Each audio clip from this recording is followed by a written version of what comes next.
Hello everyone, today we are meeting a talented shoemaker who has turned leader and passion into survival and business. So please can you introduce yourself and tell us how you got into footwear business? Okay, my name is Azwa Thomas Azwa, and my brand name is Uncle Tom Fiju.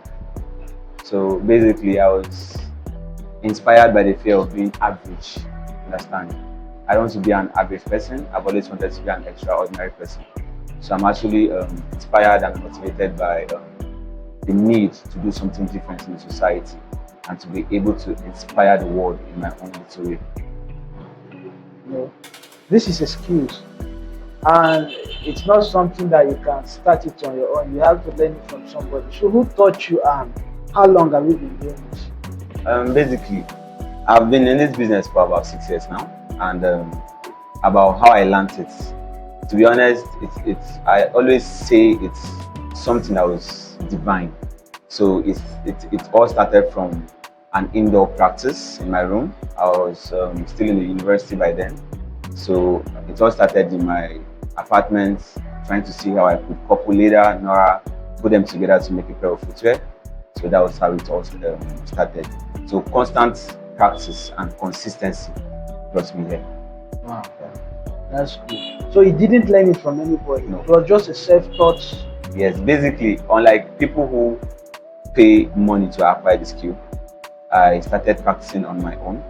But of course, along the line, I found myself in the den of shoemakers. So we always shared ideas, and from there, I was able to enhance in how my stuff came out.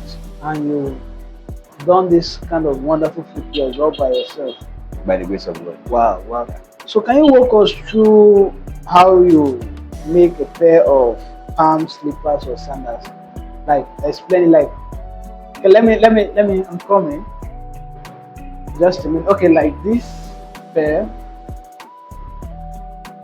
Just this is a very beautiful one at that. So I would like you to explain. So basically, this is a pair of Birkenstock. It's called Birkenstock. Yes, yeah, that's the basic name. Okay. But for laymen, they refer to it as Betula. Okay. Yes, that's the common name. Okay. So for you to be able to make a pair of Birkenstock, first off, I'll take you through the traditional process. Okay. You just have to acquire your materials. You have to know what you're doing. Acquire the materials and the specification of your customer or what you want to sample in your shop. Okay. So when you acquire your materials, you just need to draft your patterns, form your sew, because of course you buy this, then you now get to form this in order to make it solid. So what you're seeing here is a very, very durable sew. There is marco here, there is gauge here. This is made of suede skin. It's skin, suede skin, and a shoelace to style it and give it a different look.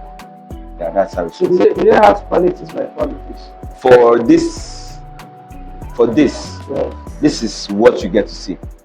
Yes, for our business, this is what you get to buy. But of course, there are stuff made in Aba. Those ones are different from this. But for we traditional shoemakers, this is what we use. Everybody gets to use it. This is what we all That means use. the Aba on the quality is more higher. No, it's actually, I don't want to say what they do is inferior. Yeah. But what I'm trying to say is theirs is different. Okay. Yes, theirs is different. Okay. Yeah. Okay. So what kind of materials do you use? Let me drop this back. Take this, please. What kind of materials do you use? I use skin most of the time. I use synthetic. I use leather. Skin, like most shoemakers, depending on your environment, skin is what traditional shoemakers refer to as leather. But when you tell somebody you're using leather, they feel you're using that material that peels. So we have leather, which is skin, that's the skin, and we have synthetic, which is the leather that people see to be, yes. Okay, so do you have them here so that your boy can bring them out? Of course. Please, can you bring that pair of crossing? So that we can see the difference between skin, synthetic, and then leather. bring the one he just returned. So this is skin. Okay. This is a combination of skin and leather. So this one is leather. Yes. And this one is skin. So how they are I don't know. It's exactly. So you kind of need to be in the business, but as you can see, if you can feel it from the texture. Yes. You see the difference, the smoothness and the roughness. Yes. And for this is suede. Okay. Suede skin. This is also skin. But it's suede skin. Yes, suede. Yeah. This material is suede. So how you maintain this is you spray it, and for this you polish it. How about this? You polish it or you clean it. But for this, you spray it. Can you wash this?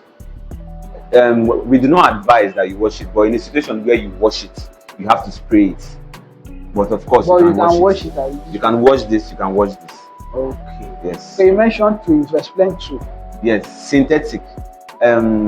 This is also bring that black footwear that side. Let me show you something. No, that one, the crossing that side.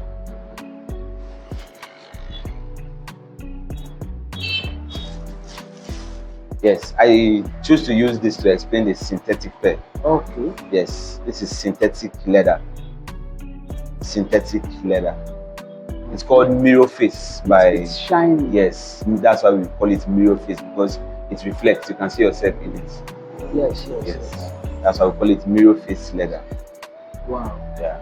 So they are different. So which one is more expensive? The skin and the suede skin. The skin is more expensive. But I believe okay, this one is called what again? Leather. Leather. This one, Yes. right? So sometimes you might go and they will deceive you. There are some of these that have this same design. Yes. That if you go, they might even deceive you and tell you that this one, Okay. this. For you to easily tell the difference, Yes. you need to know their texture.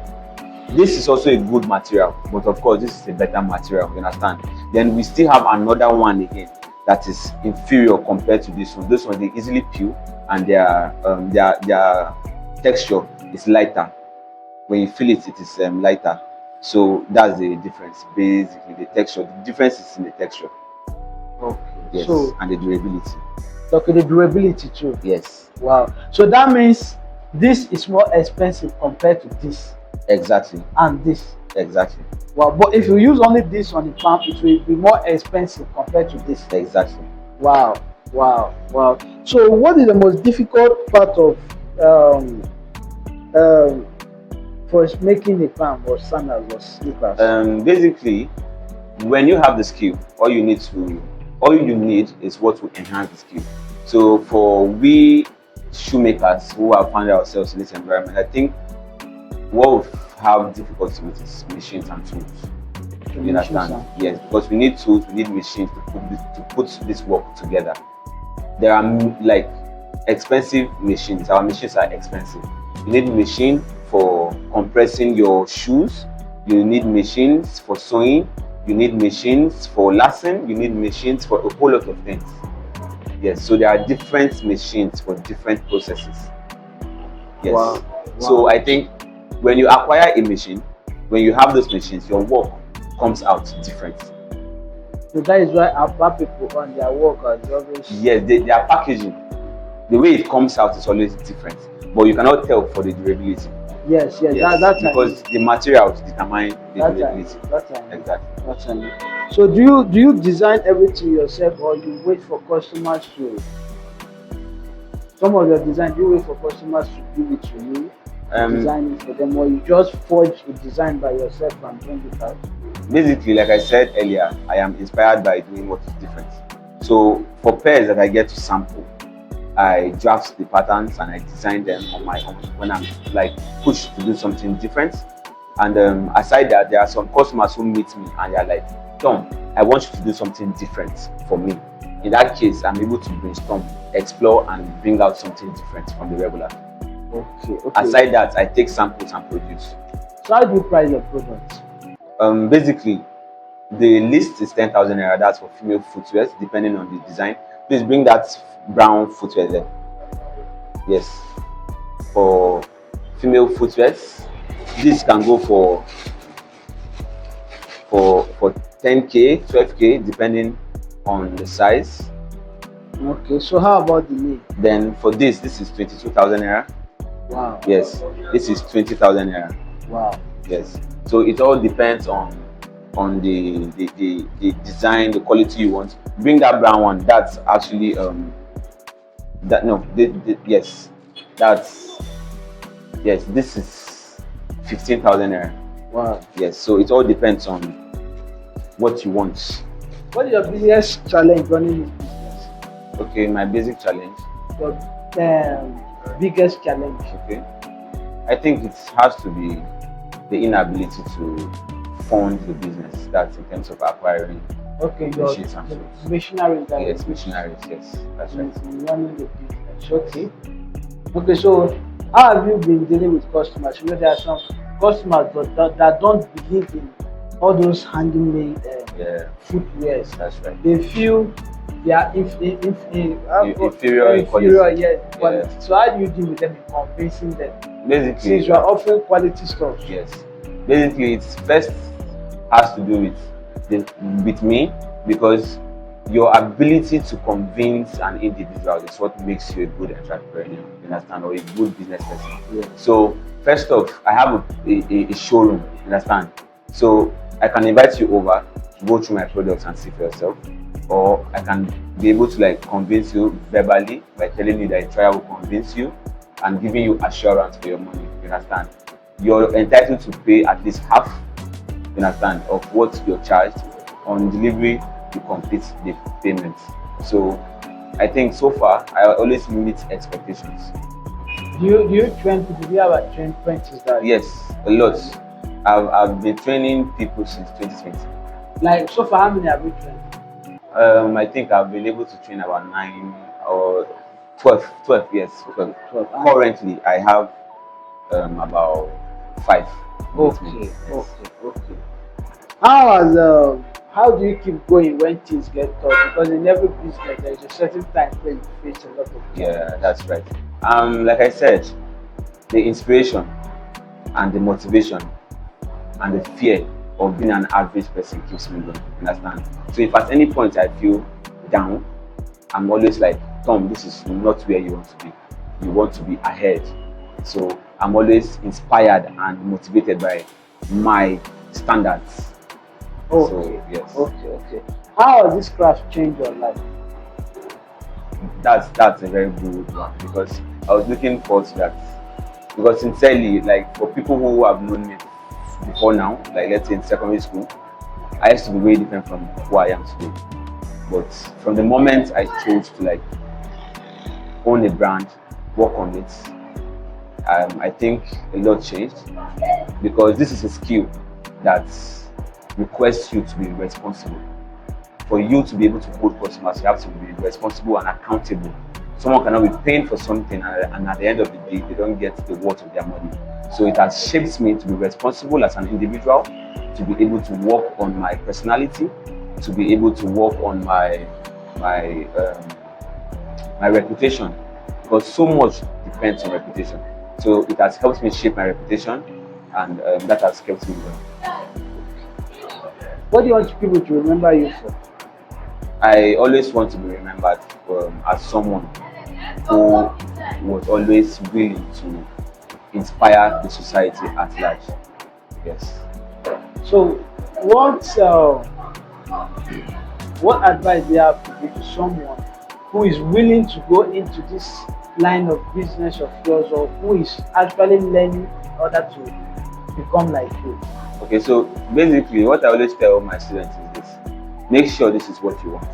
When their parents bring them here, I ask them, apart from your dad bringing you here, is this what you want? You understand? Because yes, I want to know if you're passionate about acquiring the skill, and I want to know if you're passionate about doing this thing after here. You understand?